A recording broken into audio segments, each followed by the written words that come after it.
नमस्कार दोस्तों, आपका स्वागत है। दोस्तों, अच्छे लोग हमेशा से ही दुखी क्यों रहते हैं और पापी पाखंडी मौज उड़ाते हैं? दोस्तों, इस बात में कोई संदेह नहीं है, परंतु इसके दो कारण हैं। हम आपको इसके बारे में विस्तार से बताने का, समझाने का प्रयास करेंगे। पहले बात करते हैं कि अच्छे लोगों को भगवान दुख क्यों देते हैं।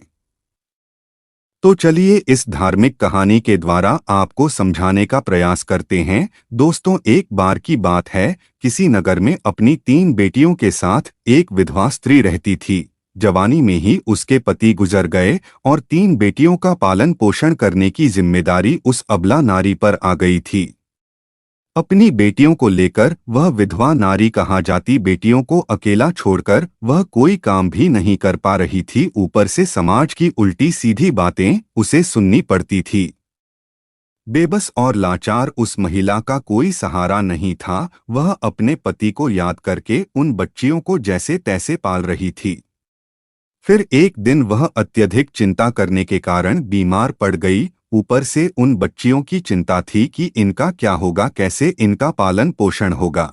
इन्हीं बातों को सोच सोचकर एक दिन उसकी तबीयत बिगड़ गई और उसका अंत समय निकट आ गया। मृत्यु के समय यमराज का एक दूत उस विधवा स्त्री के प्राण लेने के लिए उसके पास पहुंच गया। यम का दूत उस स्त्री के प्राण लेने के लिए ही आया था, किंतु वहां का नजारा देखकर वह दुविधा में पड़ गया। उसने देखा कि वह विधवा स्त्री जमीन पर अचेत अवस्था में पड़ी है और उसकी 3 बेटियां उसके पास बैठकर रो रही है। यह दृश्य देखकर उस यम के दूत को बहुत दया आई। उससे उन छोटी बच्चियों की दशा देखी नहीं गई। वह सोचने लगा कि यदि मैं इस स्त्री के प्राण लेकर यमपुरी चला गया तो ये बच्चियां बेसहारा हो जाएंगी। इन्हें सहारा कौन देगा, इनका पालन पोषण कौन करेगा।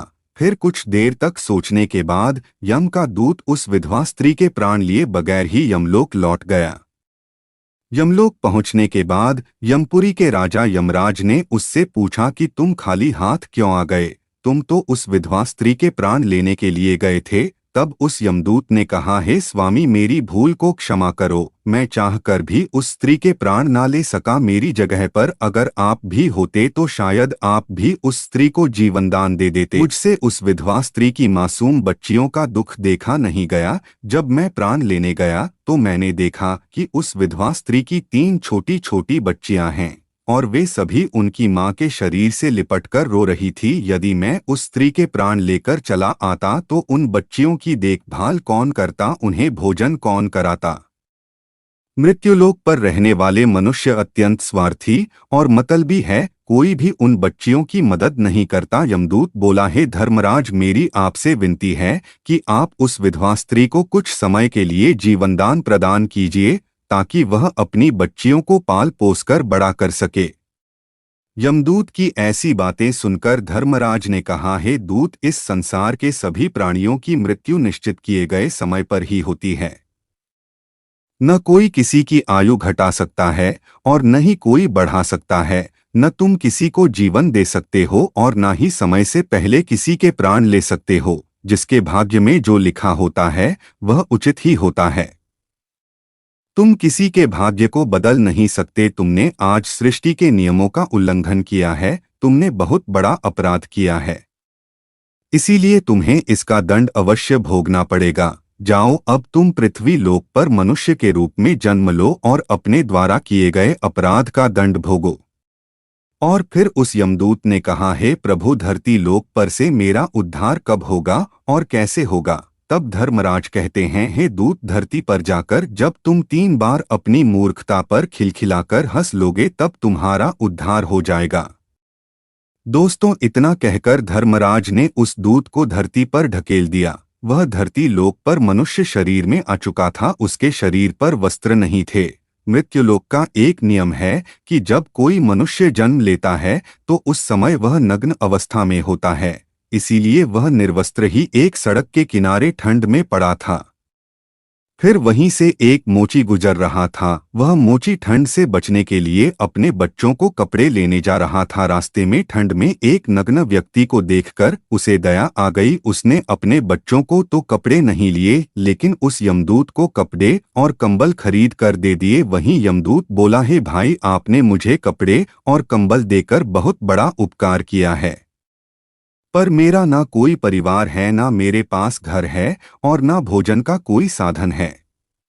तब मोची बोला, भाई तुम मेरे साथ चलो, मैं तुम्हें भोजन और काम दिलाता हूँ। फिर वह मोची उस यमदूत को लेकर अपने घर पर पहुँच गया। उधर मोची की पत्नी ने देखा कि उसका पति बच्चों के लिए कपड़े लाने गया था, लेकिन लाया तो कुछ नहीं, उल्टा एक आदमी को घर पर लेकर आया है। यह देखते ही उसकी पत्नी बहुत गुस्सा हो गई और उस मोची के साथ लड़ने झगड़ने लगी। उसे भला बुरा कहने लगी। यह देखकर वह यमदूत बहुत जोर जोर से हंस पड़ा। यमदूत को हंसता हुआ देखकर वह मोची बोला, भाई तुम क्यों हंस रहे हो, ऐसा क्या देख लिया आपने? तब वह यमदूत बोला, भाई मेरी हंसी का रहस्य मैं आपको अभी नहीं बता सकता, समय आने पर मैं आपको बता दूंगा। फिर वह यमदूत उस मोची के घर पर रहने लगा और उसने मोची का सारा काम भी सीख लिया। वह यमदूत उस मोची के घर पर काम करने लगा और बहुत सुंदर जूते बनाने लगा। तब से मोची के जूते और चप्पल खूब बिकने लगे। मोची के जूतों की तारीफ पूरे राज्य में होने लगी। मोची भी इससे बहुत अधिक धनवान बन गया। यहाँ तक कि बड़े बड़े राजा महाराजा भी उस मोची के पास से जूते बनवाकर लेने लगे। जब से वह यमदूत उसके घर पर आया था, तब से मोची की किस्मत चमक गई थी। उसके घर में धन की कोई कमी नहीं रह गई थी। फिर एक दिन अचानक राजा का एक सैनिक चमड़ा लेकर मोची के पास आया और बोला, देखो मोची, हमारे महाराज इसी चमड़े से बने जूते पहनना चाहते हैं। यह चमड़ा बहुत कीमती है, तो इसके ठीक से एक जोड़ी जूते तैयार करके दो। यह चमड़ा बिल्कुल भी खराब नहीं होना चाहिए, ध्यान रहे। इस चमड़े से अच्छे जूते बनावो। सैनिक मोची को वह चमड़ा देकर वहां से चला गया। इधर मोची ने भी यमदूत को समझा दिया कि देखो, यह महाराज के जूते हैं, इसमें कोई गलती मत करना, चमड़ा बहुत कीमती है, इसीलिए इसे खराब मत करना। राजा को जूते चाहिए, इसीलिए तुम इसके जूते ही बना देना। गलती से यदि चप्पल बना दिया तो राजा बहुत गुस्सा हो जाएंगे और हमें कठोर सजा मिलेगा। मोची के इतना समझाने के बावजूद भी उस यमदूत ने जानबूझकर उस चमड़े की चप्पल बना दी। फिर जब उस मोची ने चप्पल देखी तो उसकी सांसें फूलने लगी। वह उस यमदूत को डांटने लगा, यहाँ तक कि डंडा लेकर उसे मारने के लिए कहने लगा, अरे मूर्ख, यह तूने क्या कर दिया? तुझे बार बार समझाया था कि इसका जूता बनाना है, लेकिन तूने इसकी चप्पल बना दी। अब राजा हमें नहीं छोड़ेगा, तू भी मरेगा और तेरे साथ मैं भी मारा जाऊंगा। वह हमारे पूरे परिवार को सूली पर चढ़ा देगा। मोची को अत्यंत दुखी देखकर यमदूत एकदम से खिलखिलाकर हंसने लगा। उसे हंसता देख मोची बोला, अरे मूर्ख आदमी, सारा काम बिगाड़कर अब हंस रहा है। तब यमदूत ने बोला, वो देखो, जूते लेने के लिए राजा का सैनिक आ रहा है।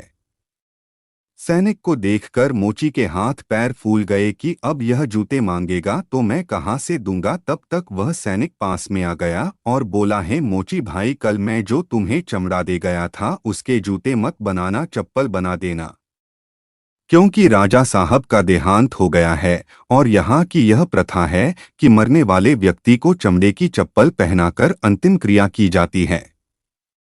दोस्तों, सैनिक की बात सुनकर मोची को ऐसा लगा जैसे मरे हुए शरीर में प्राण फिर से आ गए हो। उसके हाथ से डंडा छूटकर जमीन पर गिर पड़ा और उसने यमदूत के पैर पकड़ लिए और उससे माफी मांगने लगा। यमदूत मोची की इस हरकत पर खूब जोर जोर से हंस रहा था।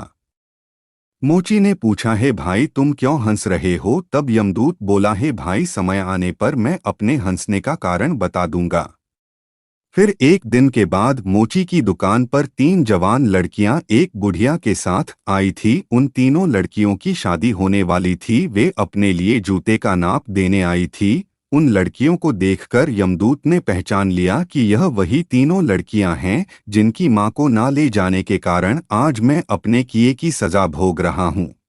पर यह लड़कियां तो अब जवान हो चुकी है, काफी सुंदर भी है, किसी अच्छे घर में पली बढ़ी मालूम पड़ रही है। तब यमदूत ने उस बुढ़िया से पूछा, है माता, ये तीनों कन्या कौन है? उस बुढ़िया ने कहा कि इनकी माँ बचपन में ही इन्हें छोड़कर चल बसी, इनका कोई सहारा नहीं था तो मैंने इन्हें अपने पास रख लिया। मेरे पास करोड़ों की दौलत है पर दुर्भाग्य से मेरा कोई नहीं है तो मैंने इन्हें अपने पास रख लिया। इन्हें पढ़ाया लिखाया, इनकी परवरिश की, आज बहुत ही ऊंचे घराने में इनका विवाह करने जा रही हूँ। लड़कियों का भाग्य देखकर यमदूत सोचने लगा कि परमात्मा जो करता है अच्छा ही करता है। यदि उस समय इनकी माँ नहीं मरती तो ये तीनों भयानक गरीबी भुखमरी में पड़ी रहती। इनकी माँ के मरने के कारण लड़कियां बहुत बड़े घरों की बहुएं बनने जा रही है और इस बुढ़िया की करोड़ों की संपत्ति का मालिक भी बन चुकी है। यह बात सोचकर पहले की अपनी मूर्खता को याद करके वह यमदूत जोर जोर से हंसने लगा। अब वो 3 बार हंस चुका था। यमदूत को हंसता देख मोची ने पूछा, है भाई, अब तुम किस लिए हंस रहे हो? कृपया अपनी हंसी का रहस्य समझाओ। तभी यमदूत बोला, है भाई, मैं 3 बार हंस चुका हूँ, अब मैं तुम्हें अपनी हंसी का कारण बताता हूँ। सुनो, मैं एक यमदूत हूँ। अभी अभी जो 3 लड़कियां जूते का नाप देने आई थी, जब यह तीनों छोटी थी तो इनकी माँ मर गई। इन तीनों लड़कियों पर तरस खाकर मैं इनकी माँ के प्राण नहीं ले गया। उसी कारण से धर्मराज ने मुझे श्राप देकर धरती पर भेज दिए। मैं निर्वस्त्र एक सड़क किनारे पड़ा था, तब तुमने मुझे अपने घर बुलाया। घर आकर तुम्हारी पत्नी तुमसे खूब लड़ी थी, वह भी इसलिए कि तुमने अपने बच्चों के कपड़ों के पैसों से मेरे लिए कंबल और कपड़े खरीद दिए। तब मैं पहली बार तुम्हारी पत्नी को देखकर बहुत हंसा था। तुम्हारी पत्नी उन पैसों को देखकर दुखी हो रही थी जो तुमने मेरे ऊपर खर्च किए थे, पर तुम्हारी पत्नी उस लाभ को नहीं देख रही थी जो मेरे आने के कारण तुम्हारे घर की किस्मत बदलने वाली थी।